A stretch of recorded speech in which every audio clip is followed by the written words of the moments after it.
Live cities की night bulletin दिन भर बिहार में आपका स्वागत है। मैं गरिमा भारती। सबसे पहले आज की सुर्खियों पर एक नजर। यूपी में बीजेपी जेडीयू में नहीं बनी बात, अब सीएम नीतीश करेंगे खेला। आरसीपी सिंह कर रहे थे बात लेकिन नहीं मिला कोई जवाब। जेडीयू बीजेपी में गठबंधन नहीं होने पर संजय जायसवाल ने दी सफाई। चिराग ने राज्यपाल को लिखी चिट्ठी, बिहार में राष्ट्रपति शासन की मांग। सीएम नीतीश, तेजस्वी और संजय जायसवाल पर खूब बरसे पप्पू यादव।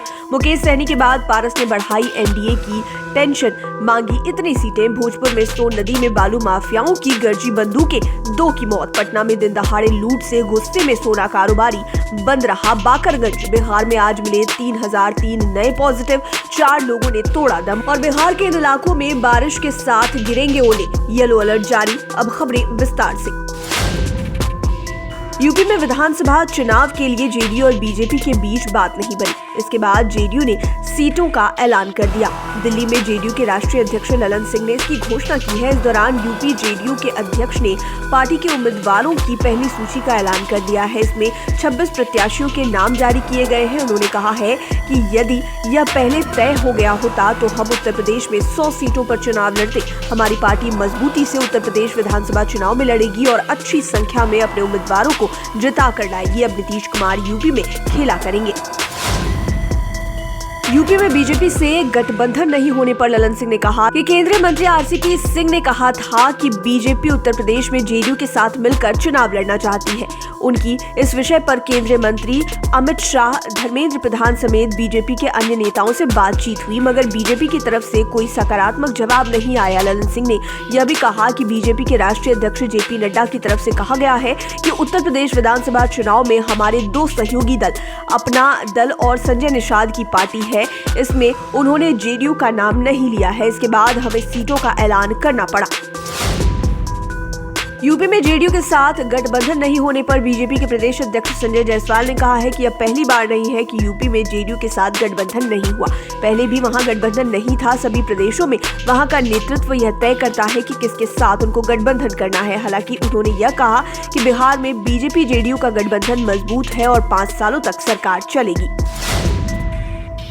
उधर बिहार में शराबबंदी कानून को लेकर सियासी पारा चढ़ने लगा है। शराब से हुई मौतों ने मुख्यमंत्री नीतीश कुमार को सवालों के घेरे में ला दिया है। विपक्ष उन पर लगातार निशाना साध रहा है। वहीं अब चिराग पासवान ने शराब से हुई मौत को लेकर राज्यपाल फागू चौहान को एक पत्र लिखा है, जिसमें उन्होंने सूबे में राष्ट्रपति शासन लागू करने की मांग की है, जिससे जहरीली शराब के सेवन से होने वाली मौतों पर रोक लगाई जा सके। चिराग ने कहा कि हमने राज्यपाल को पत्र लिखकर बिहार में राष्ट्रपति शासन लगाने की सिफारिश की है, ताकि जहरीली शराब के सेवन से होने वाली और मौतों को रोका जा सके।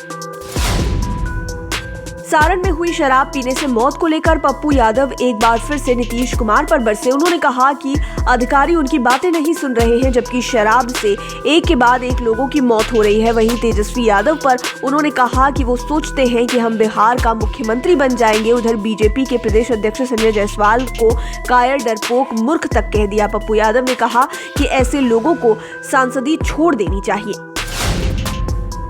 बिहार में विधान परिषद की 24 सीटों पर होने वाले चुनाव में रालोजपा को भी सीट चाहिए।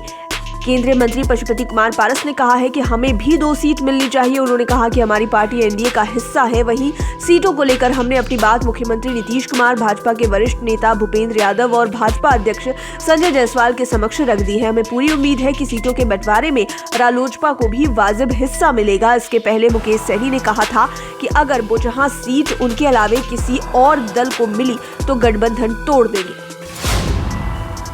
भोजपुर में सोन नदी में उस समय अफरा तफरी मच गई जब बालू माफियाओं की बंदूकें गरजने लगी। मामला कोइलवर थाना के कामलूचक बालू घाट का है, जहां बालू माफियाओं के बीच वर्चस्व को लेकर बंदूकें गरजने लगी। उस घटना में बैंक कर्मी समेत 2 लोगों की मौत हो गई। वहीं आसपास के इलाके में सनसनी फैल गई। घटना की सूचना मिलते ही भोजपुर एएसपी हिमांशु कई थानों की पुलिस बल के साथ घटनास्थल पर पहुंचे। वहीं पुलिस ने गोली चलाने के मामले में 2 लोगों को गिरफ्तार किया है। बाकी आरोपियों की गिरफ्तारी के लिए छापेमारी चल रही है।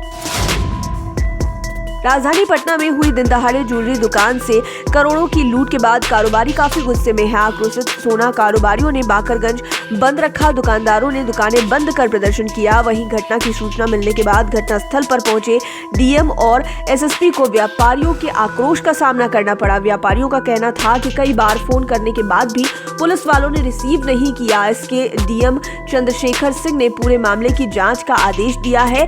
कहा जा रहा है कि एसएस ज्वेलर्स में हुए डकैती कांड को कुख्यात अपराधी रवि पेशेंट उर्फ रवि गुप्ता ने अपने साथियों के साथ मिलकर अंजाम दिया है। बिहार में कोरोना संक्रमण की रफ्तार धीरे धीरे अब कम हो रही है। आज सूबे में 3003 मरीज मिले। इसमें पटना में सबसे अधिक 544 नए मामले आए, जबकि बेगूसराय में 294, समस्तीपुर में 213, मुजफ्फरपुर में 129 और पूर्णिया में 115 नए पॉजिटिव मिले, जबकि कुल 6896 संक्रमितों ने कोरोना को मात दी है। वहीं नए संक्रमण में बिहार देश में 20वें नंबर पर है, लेकिन आंकड़े कम होने के बाद भी मौत की चेन डराने वाली है। आज 3 महिला समेत 4 लोगों की मौत हो गई। बिहार में कनकनी और कोल्ड डे का सितम झेल रहे लोगों को अब बारिश भी झेलनी होगी। सूबे में गरज के साथ बारिश और ओले गिरने की मौसम विभाग ने येलो अलर्ट जारी कर दिया है। मौसम विभाग की माने तो सूबे के दक्षिण पश्चिम में बक्सर, भोजपुर, रोहतास, भभुआ, अरवल और दक्षिण मध्य में पटना, गया, नालंदा, शेखपुरा, नवादा, बेगूसराय, जहानाबाद, लखीसराय जिलों में गरज के साथ बारिश हो सकती है। रविवार को मौसम और खराब होने की संभावना है। मौसम विभाग ने ये संभावना जताई है, जिसमें तापमान में और गिरावट आएगी।